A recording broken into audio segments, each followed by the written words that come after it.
す夏空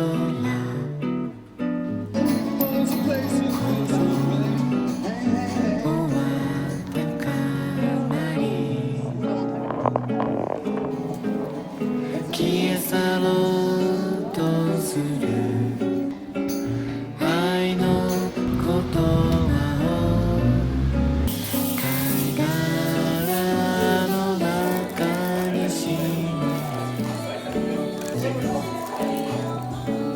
Je vibe.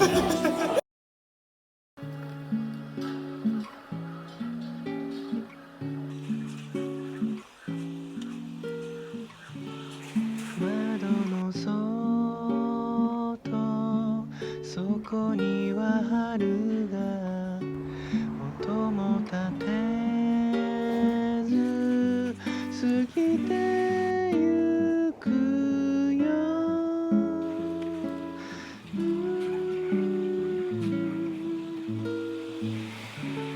あいつのことやあの子のことを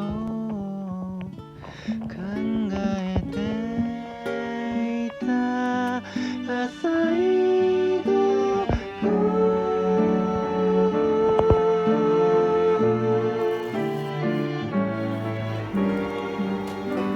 たわいのないこと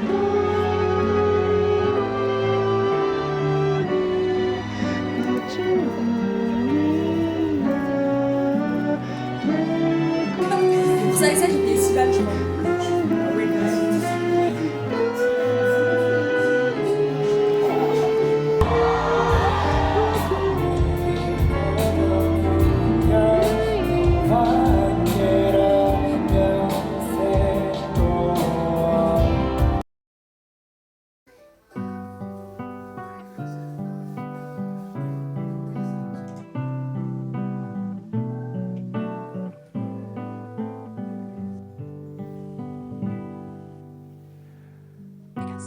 好きな季節は短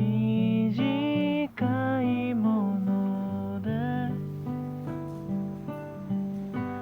気づかないうちに溶け出してゆく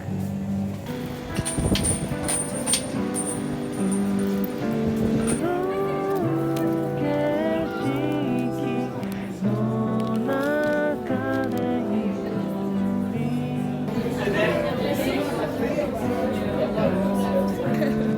Tu lui mets encore sur ta chaîne?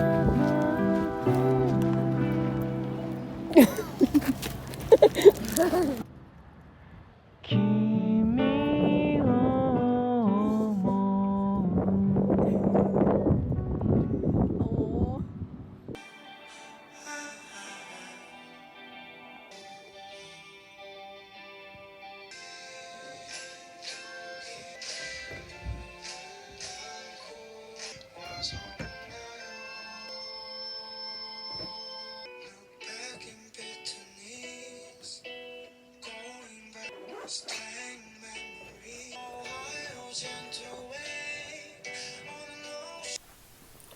Hey, du coup, oups, je vais vous parler de mes dernières lectures rapidement avant de partir au travail. Du coup, pour le contexte, le vlog là s'étale depuis très longtemps, genre je l'ai commencé en février, on est mi-mars.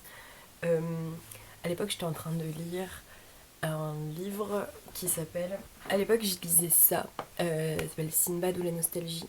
Et je l'ai pas encore terminé, je suis à la page 143, je suis sur 250. J'ai mis en pause parce que j'étais en train de lire en parallèle The Wind-Up Chronicle de Murakami, qui était beaucoup trop bien, et du coup j'ai un peu laissé de côté celui-ci. Et quand j'ai fini celui de Murakami, j'avoue que j'ai pas repris celui-là. Il ne saurait que tarder, il me reste 100 pages, genre, c'est carrément faisable. C'est pas transcendant, mais c'est plutôt bien. C'est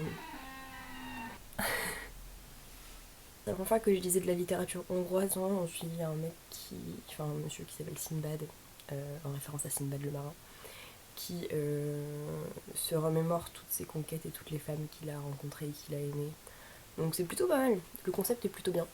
Un peu la nostalgie pure, c'est ça qui m'a fait acheter le truc, parce que j'aime trop la nostalgie. Aussi, en ce moment, je suis en train de lire tout la saga du poids des secrets de Shimazaki. J'ai déjà lu le tome 1 et le tome 2, début d'année.